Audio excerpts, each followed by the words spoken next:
మధురం మధురం నీ వాక్యం నా త్రోవకు దీపం నీ వాక్యం.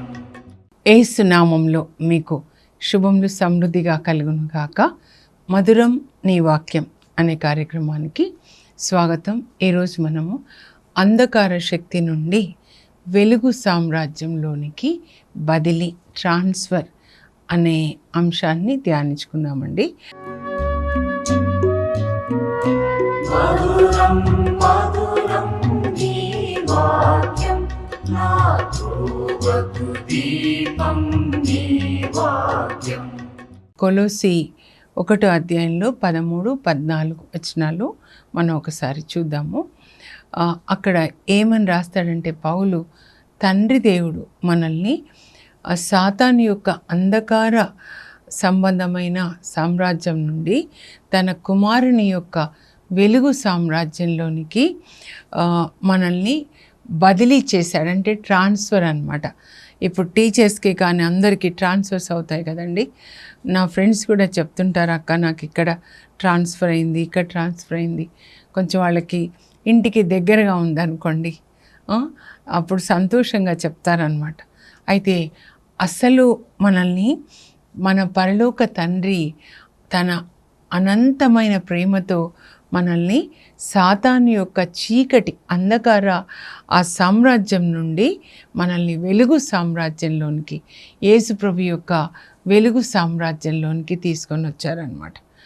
ఆ కుమారుని మూలంన మన పాపములు క్షమించబడ్డాయి. మనకి విమోచన అంటే మనము సాతాను యొక్క అంధకార శక్తి నుంచి విడిపించబడుట, లేదా సాతాను యొక్క అధికారాన్ని విచ్ఛిన్నం చేయుట అన్నమాట. ఇప్పుడు ఇంకా మనం వెలుగు సామ్రాజ్యంలోనికి వచ్చామనంటే ఇప్పుడే ఇంకా మనం అంతా కూడా యేసు ప్రభు యొక్క కృపలోనే, ఆయన కృప మనల్ని పరిపాలిస్తుంది అన్నమాట. కనుక మనం ఇప్పుడు ఇంకా పాపము మనల్ని పరిపాలించదు, అంటే సాతాను మనల్ని పరిపాలించడు. సాతానికి మన మీద ఎలాంటి అధికారం కూడా లేదు.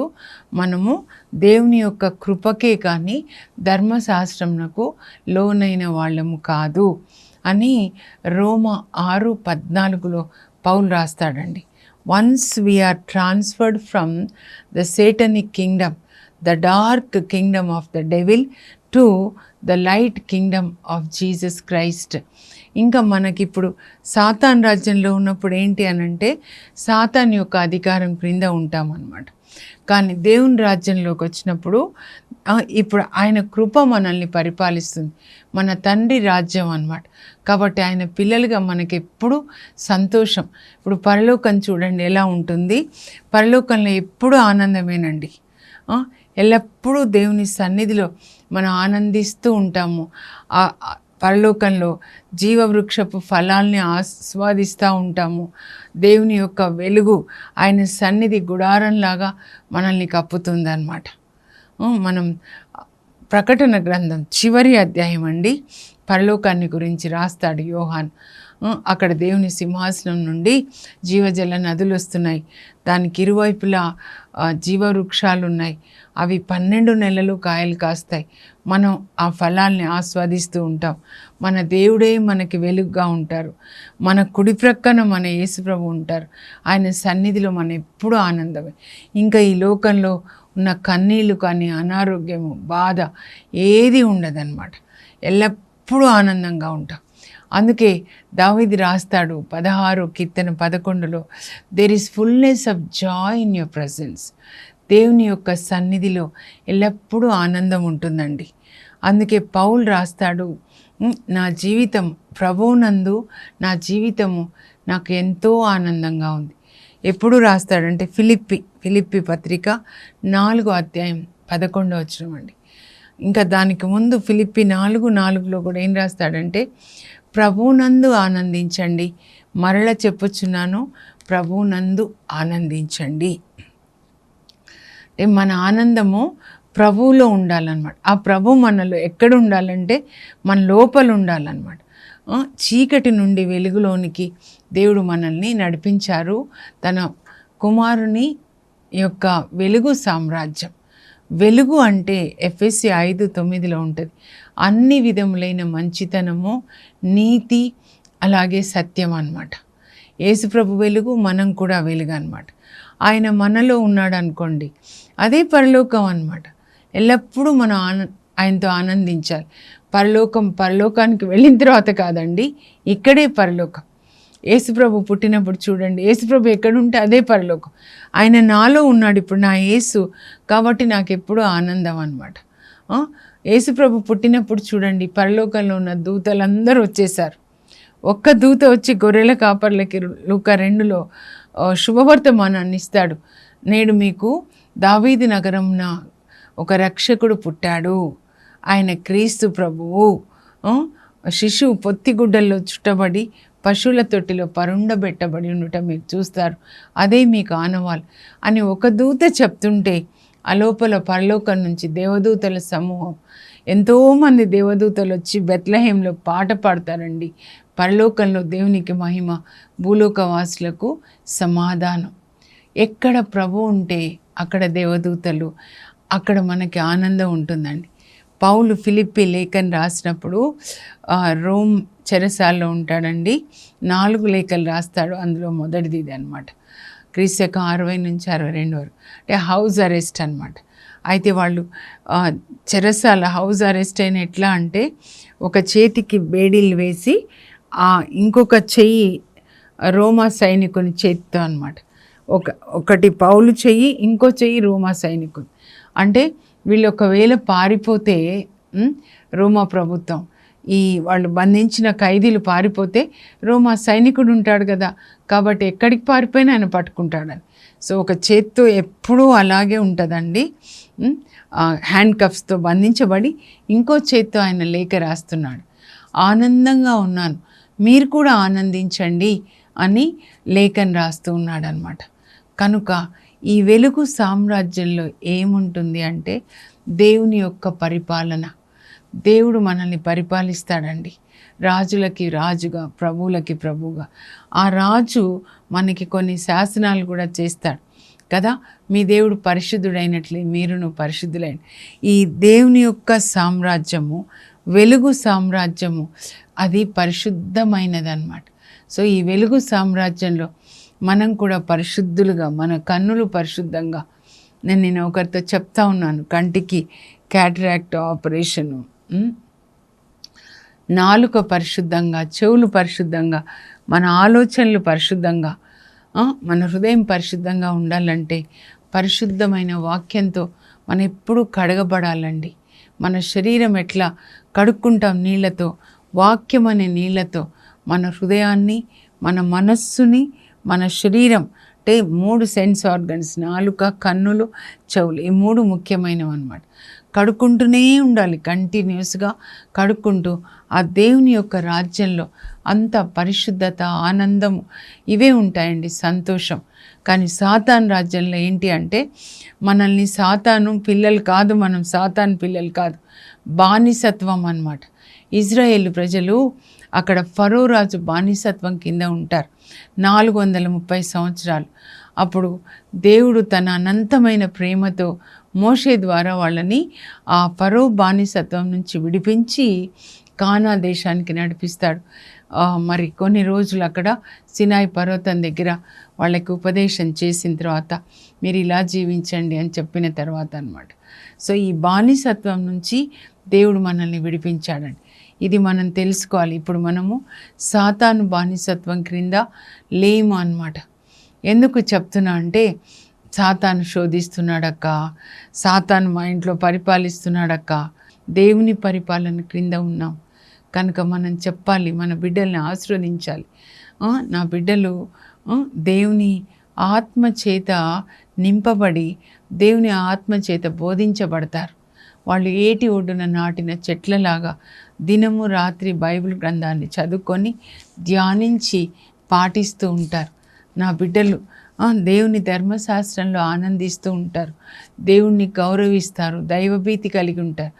చూద్దాం ఎట్లా ఈ వెలుగు సామ్రాజ్యంలో ఈ యేసు ప్రభు రాజుగా మనకేం చేస్తాడు, ఏం చేస్తాడు చూడండి.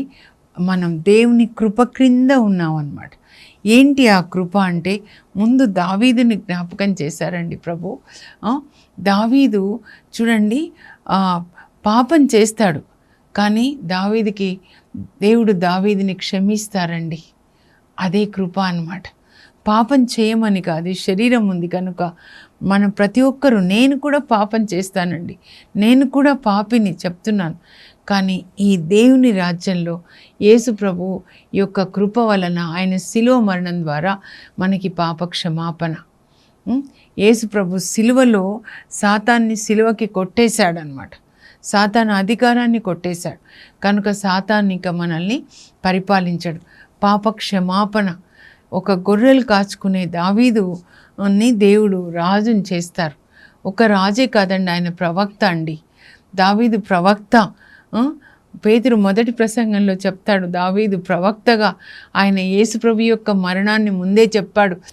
కీర్తన 16:11లో, ఇదో నీ పరిశుద్ధని నీవు గోతి పాలు చెయ్యవు, ఆయనని నువ్వు సమాధిలో నుంచి లేపుతావని ముందే చూసి చెప్పాడు దావీదు అని చెప్తాడనమాట. ఆయన గొప్ప ప్రవక్త అండి. ఆ కీర్తనల గ్రంథంలో యేసుప్రభు మాట్లాడిన 7 మాటల్లో 4వ మాట కూడా ఉంటుందండి. 22వ కీర్తనలో, నా దేవా నా దేవా నన్నేలా చేయి విడనాడితివి. ఒక రాజుని చేస్తాడు, ఒక ప్రవక్త అయిపోతాడు. అలాగే దావీదు వంశంలో యేసుప్రభు పుడతారు. ఎంత కృప అండి దావీదుకి చెప్పండి. ఇప్పటికి కూడా ఇజ్రాయెల్ దేశంలో వాళ్ళ ఫ్లాగ్లో స్టార్ ఉంటుంది కదా, అది దావీదు స్టార్ అండి. యేసుప్రభు పుట్టిన చోట నేను చూశాను కాబట్టి చెప్తున్నాను. బెత్లెహేంలో ఒక స్టార్, ఇక్కడే పుట్టాడు యేసుప్రభు అని చెప్పారు గైడ్ అన్నమాట. అక్కడ స్టార్ ఏంటంటే 14 రేస్ ఉంటుంది.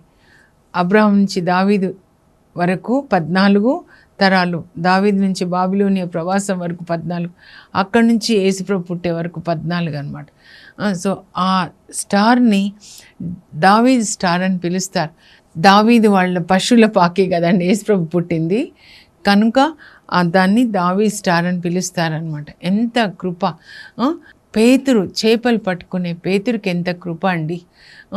ఆయన నడుస్తుంటే ఆయన నీడ పడితే కూడా స్వస్థత. ఒక చేపలు పట్టుకునే జాలరి, అపోస్తల కార్యాలు 5:15లో పేతురు నీడ పడితే రోగులకి స్వస్థత, దయ్యాలు వెళ్ళిపోతున్నాయి.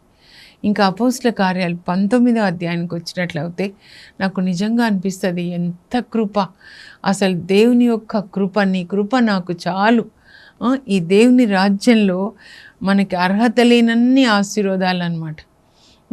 పౌలు వస్త్రాలు, చేతి గుడ్డలు కూడా రోగుల మీద ఉంచితే స్వస్థత కలుగుతుందంట. నడుముకి కట్టుకునే వస్త్రాలు, ఆయన చేతి గుడ్డలు, వాక్యం చెప్పేటప్పుడు అవి తీసుకెళ్ళి రోగుల మీద ఉంచితే స్వస్థత. అంతేకాదు దయ్యాలు కూడా వెళ్ళిపోతున్నాయి. ఎందుకంటే కొన్ని రోగాలు దయ్యాల వల్ల వస్తాయన్నమాట. కనుక మనం కృప క్రింద ఉన్నామని చెప్పాలండి. ఎప్పుడు కూడా సాతాన్ పేరు ఎత్తద్దు. మనకెందుకండి, సాతాన్ని తల చితగొట్టేశాడు యేసుప్రభు. ఆయన సిలువలో సాతాన్ తలను చితగొట్టాడు. ఆదికాండం 3:15లో ఉంటుంది కదా, నీ తల చితగొట్టేశాడు, నువ్వు ఓడిపోయావు, నీకు శక్తి లేదు. ఇంకా యేసుప్రభు ఇప్పుడు వచ్చిన తర్వాత నేను అగ్నిగుండంలో వేసేస్తాడు, రాయబడి ఉంది కదా అని చెప్పాలన్నమాట. రాయబడి ఉంది కదా. దర్శన గ్రంథం ప్రకటన 20లో యేసుప్రభు వచ్చిన తర్వాత 1000 ఏళ్ల పాలన తర్వాత సాతాన్ మళ్ళీ కూడా తీసుకొని బంధించిన సాతాన్ని వదిలివేస్తారనమాట. అప్పుడు గోగు మాగోగు, రష్యా, ఇంకా అనేక దేశాల నుంచి దేవుని మీదకి, ఆ దేవుని ప్రజల మీదకి యుద్ధానికి వస్తాడనమాట సాతాన్. పరలోకం నుంచి అగ్నిని కుమ్మరించి ఆ సైన్యాన్ని నాశనం చేసి ఈ సాతాన్ని అగ్నిగుండంలోకి తోసేస్తాడు. అంతకుముందే 19వ అధ్యాయం చివరిలో యేసుప్రభువే అసత్య ప్రవక్తని, ఆ మృగం అంటే అంత్యక్రీస్తుని అగ్నిగుండంలోకి తోసేస్తాడు. 19వ అధ్యాయంలో 20లో సాతాన్ని కూడా త్రోసేస్తాడనమాట. ఇంకా అవి ఎప్పుడు అక్కడ అగ్నిలో కాలుతూ పీడించబడుతూ ఉంటాయన్నమాట. వాడి అంతం అది. కనుక ఇప్పుడు మనం యేసుప్రభు ఏం చేశాడు? శిలువ మరణం ద్వారా, పునరుత్థానం ద్వారా సాతాన్ని జయించాడు ఆయన. కొలొస్సీ 2:14 అండి.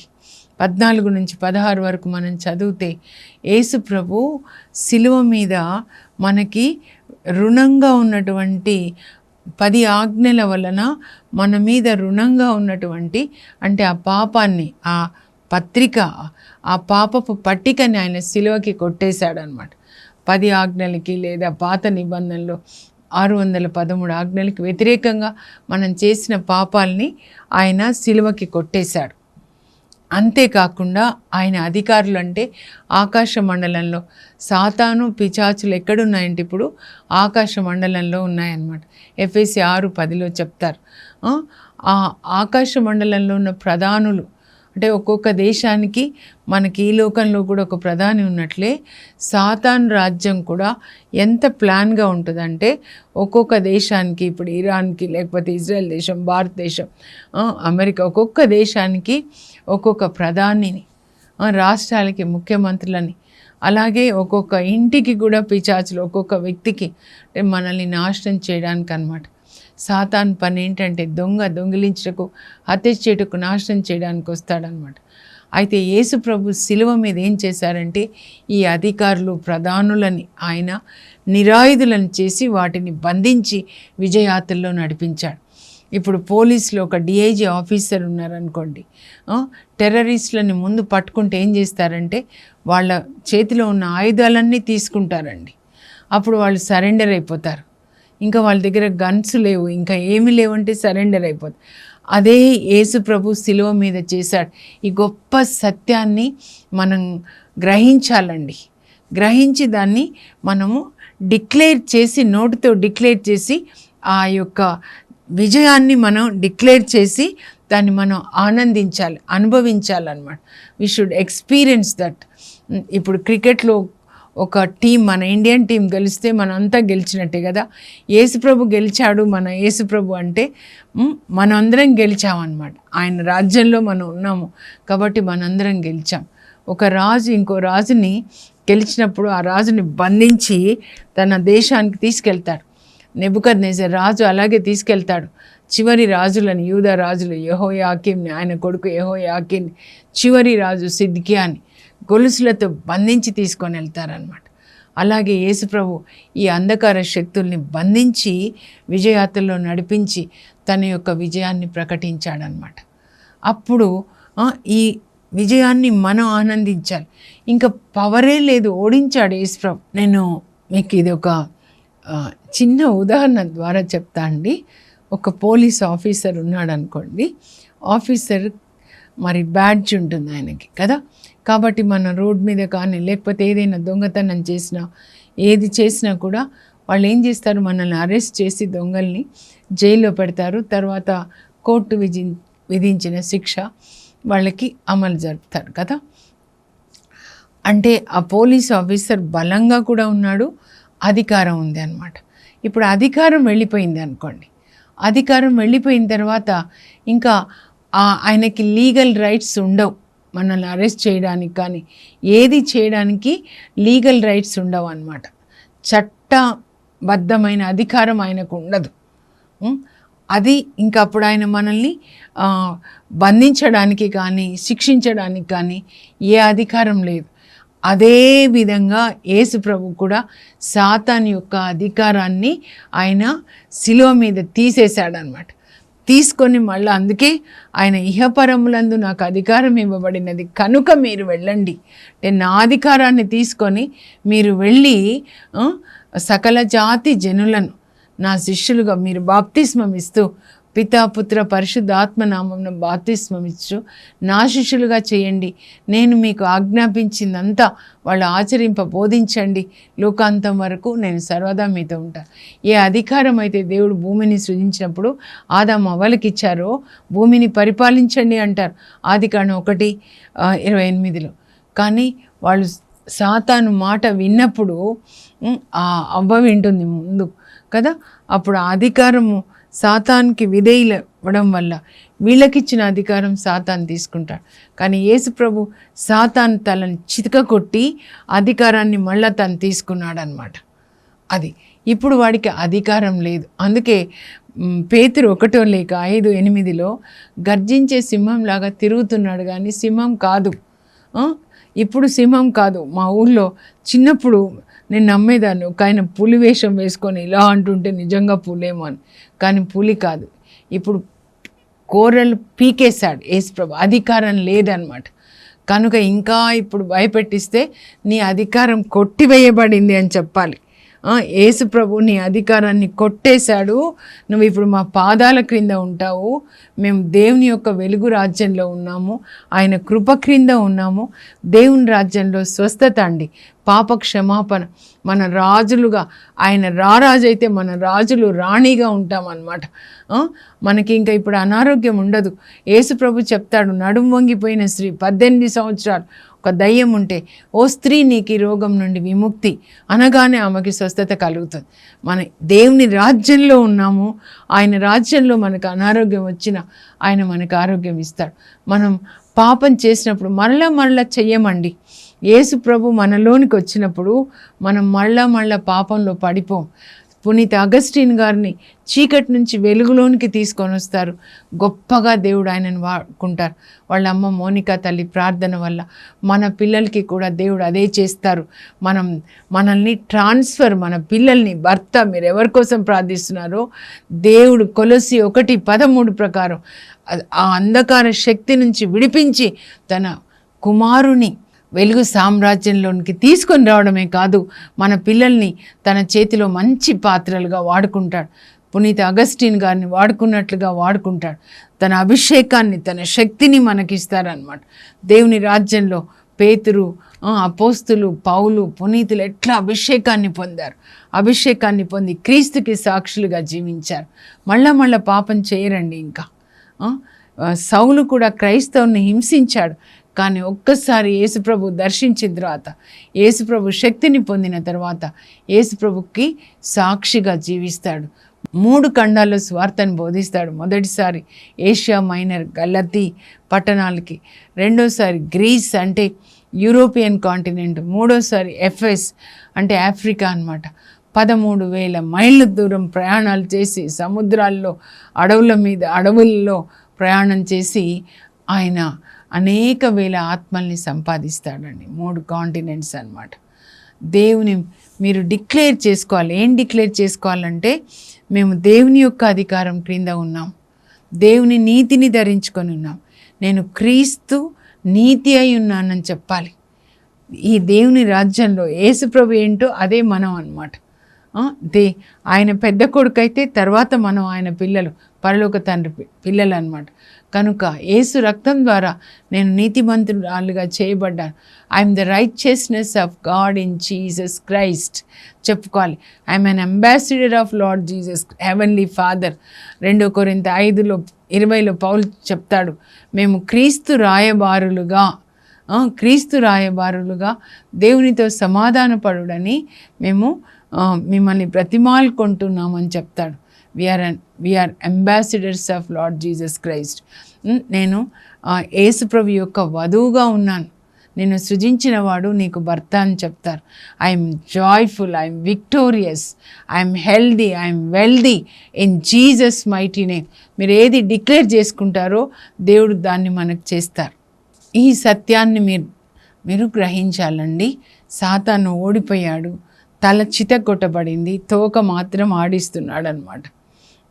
ఇంకా వాడు అబద్ధీకుడు కాబట్టి అబద్ధాలు ఆది కాండంలోనే చెప్తాడు అవ్వతో. ఎప్పుడు వాడి స్వభావమే అబద్ధాలు అనమాట. అబద్ధాలకి తండ్రి యోహాను 8:44 యేసుప్రభు చెప్తారు, నీ కొడుకు బాగుపడడు, నీ భర్త బాగుపడడు, నీ అనారోగ్యం అలాగే ఉంటుంది, నీకు స్వస్థత జరగదు, నువ్వు నోరు మూసుకో అని చెప్పాలి. యు లాస్ ద బ్యాటిల్ అని చెప్పాలి. సైతాన్ని ఎదిరించండి, అతడు మీ నుంచి పారిపోతాడు. యాకోబు 4:7 resist the devil, hill flea from you. నువ్వు నా పాదాల క్రింద చితకద్రొక్కబడతావు అని చెప్పాలి. యేసుప్రభు నీ తల చితగొట్టాడని చెప్పాలి. ఇంకా మళ్ళీ రెండోసారి వస్తే నేను అగ్నిగుండంలోకి నెట్టేస్తాడు, నువ్వు అక్కడుంటావు. కానీ నేను దేవునితో ఉంటాను, దేవునితో పాటు నేను నా జీసస్తో నేను పరిపాలిస్తాను, 1000 సంవత్సరాలు పరిపాలిస్తాను, ఆ తర్వాత నిత్యం ఆయనతోనే ఉంటాను. యేసు ప్రభు మా ఇంటికి రాజు. రాజు అయితే ఆయన చేసిన శాసనాల్ని మనం పాటించాలండి. ఆ దేవుని సన్నిధి మన ఇంట్లో ఉంటే, నా హృదయంలో యేసు ఉంటే, అప్పుడు ఎప్పుడూ నాకు ఆనందం ఉంటుందన్నమాట. I'm victorious, I'm precious to my Jesus, I'm braid of my Jesus Christ, I'm an ambassador of heavenly father of Jesus Christ మనం డిక్లేర్ చేసుకోవాలి. నా పిల్లలు, నా భర్త, నేను, మా కుటుంబం అంతా కూడా దేవుని యొక్క సామ్రాజ్యంలో, వెలుగు సామ్రాజ్యంలో ఉన్నాం. తండ్రి దేవుడు మమ్మల్ని చీకటి నుంచి వెలుగు సామ్రాజ్యంలోకి తీసుకొచ్చాడు. మాకు ఇప్పుడు యేసుప్రభు రాజు, ప్రభు, మా పరమ వైద్యుడు, సమకూర్చే దేవుడు, మాకు జయాన్నిచ్చే దేవుడు అని డిక్లేర్ చేసుకోవాలి. ప్రార్థన చేసుకుందాం. పరలోకపు మా తండ్రి, మీ పరిశుద్ధ నామమునకు స్తోత్రం కలుగును గాక. యేసుక్రీస్తు శిలువ మరణం ద్వారా మా పాపాలని మన్నించి మమ్మల్ని సాతాను బానిసత్వం నుంచి విడిపించి మీ యొక్క ప్రియ కుమారుని వెలుగు సామ్రాజ్యంలోనికి మమ్మల్ని సురక్షితంగా బదిలీ చేసినందుకు, ట్రాన్స్ఫర్ చేసినందుకు మీకు కోట్లాది వందనాలు. పరలోక తండ్రి, మీకు వందనాలు. మీరు మాకు సాతాను తలని చితక కొట్టి సాతాను చేతిలోంచి అధికారం తీసుకొని మాకు అధికారాన్ని ఇచ్చి ఇప్పుడు మీరు ప్రపంచమంతటా వెళ్ళి సువార్తని బోధించండి, నేను మీకు తోడుగా ఉంటానని చెప్పారు. అపోస్తులు సువార్తని బోధిస్తూ, పౌలు కూడా ప్రభా దయ్యాల్ని వెళ్ళగొడుతూ, స్వస్థతలు చేస్తూ సాతాను రాజ్యాన్ని కూలద్రోసి నీ రాజ్యాన్ని కట్టారు. అదే అభిషేకం మాకు కూడా దయచేయండి ప్రభా. మీకు సాక్షులుగా ఉండాలి. మేము సాతాను అధికారాన్ని మీరు కొట్టేశారు ప్రభా. మేము సాతాన్ని రెసిస్ట్ చేయాలి, ఎదిరించి తండ్రి నీ యొక్క నీతిని ధరించుకొని, నీ వాక్యం హృదయంలో, మనసులో మేము ఎప్పుడు కూడా దాచుకొని దాన్ని పాటించే కృప దయచేయండి. యేసు నామంలో అడుగుచున్నాం తండ్రి, ఆమేన్.